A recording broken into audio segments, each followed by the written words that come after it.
Hello and welcome. I'm your host Elizibar. This is Tadhya Exordium. Boy, I don't know if I'm pronouncing Tadhya correctly because it could be like Tadhya or something. I don't know. It is a difficult name for me to pronounce because I don't know how to pronounce it. Exordium, though, looks like it's just Latin, which means I have a fair chance that I'm pronouncing that at least somewhat close to correctly. I read this, gosh, a couple months ago now, and I didn't think it was super hot. And we'll get into the reasons why. But I did want to start off by just saying that the book looks really good. Like, there is no denying the Matt Weldon art on the cover and in the interior and the back cover all looks good. It looks great. It looks fantastic. That's what I say. So Tadhya is set kind of like in the late Middle Ages or so. It's kind of ambiguous to me when exactly it is.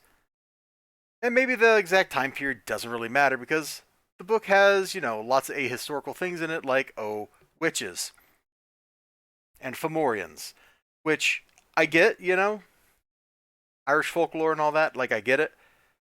The Fomors, were the enemies of the Tuatha De Danann, or however that's pronounced. I know I'm pronouncing all these words wrong. I apologize. I can't help it. You know what? Let's just jump inside. And you can kind of see the beautiful Weldon art for yourself.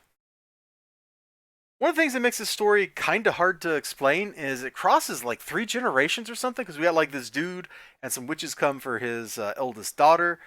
He's like, oh no.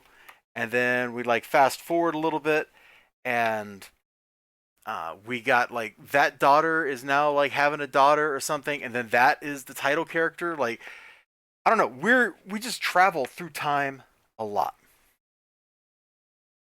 And frankly, I don't know why we're telling the story in a chronological order. I usually yell at people for this. I usually yell at people for not telling their story chronologically and jumping back and forth and all that. But this is one case where starting with the main character, advancing the plot a little bit, and then flashing back to like her family history or something, as one of the witches or whatever is talking to her, would have actually been a pretty effective technique.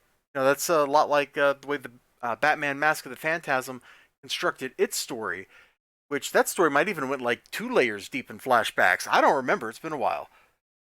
Doesn't the book look good? Weldon art is always exceptional.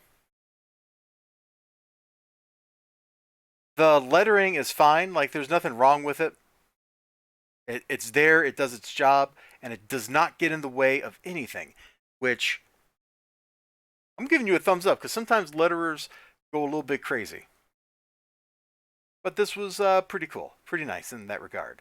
The story itself, so there's like a demon that's coming back and it's taking over town and it's haunting a town, and these witches are trying to stop it.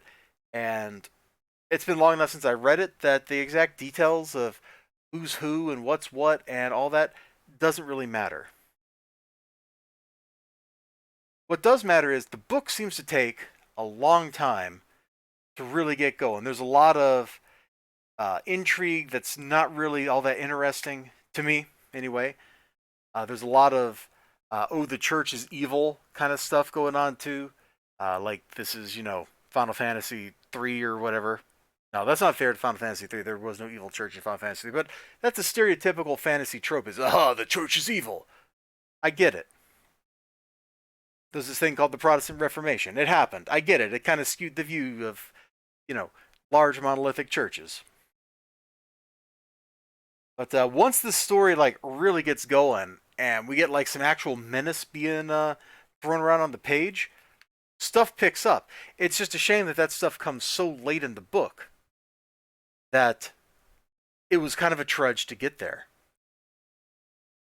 Could definitely have used a better pacing. And overall, it kind of reminded me of like Soulfinder, only instead of, hey, let's have some Christian priests, or Catholic priests, whatever you want to call them, go battle demons. Let's have some witches battle demons. Like, it's like a pagan soul finder.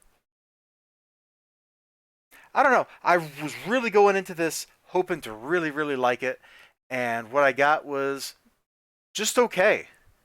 It's really carried by the art. If it hadn't been for the Matt Weldon art, I probably wouldn't have made it to the part where stuff in the story starts getting crazy, which I think this is like just past the halfway point where, whoops, where you start getting like this crazy stuff here, and then nothing happens again for a while after that, and then it picks up again. Those are my thoughts on Tadhya, and I hope I'm pronouncing that right. I'm probably not pronouncing that right, in which case, to anybody out there with that as their name, I apologize for butchering your name. It's not intentional. This was a crowdfunder, and I think it was a little bit late getting to me, but I don't feel like digging out my spreadsheet to look it up, so there's also that factor in it too. Back cover's freaky though, ain't it? I mean, look at this crap. Like I look at this and my eyes actually see like these markings. My eyes actually like see teeth here on first glance, and it like is really disconcerting for me. That's probably just like a problem I have in my own head. But hey, it is what it is.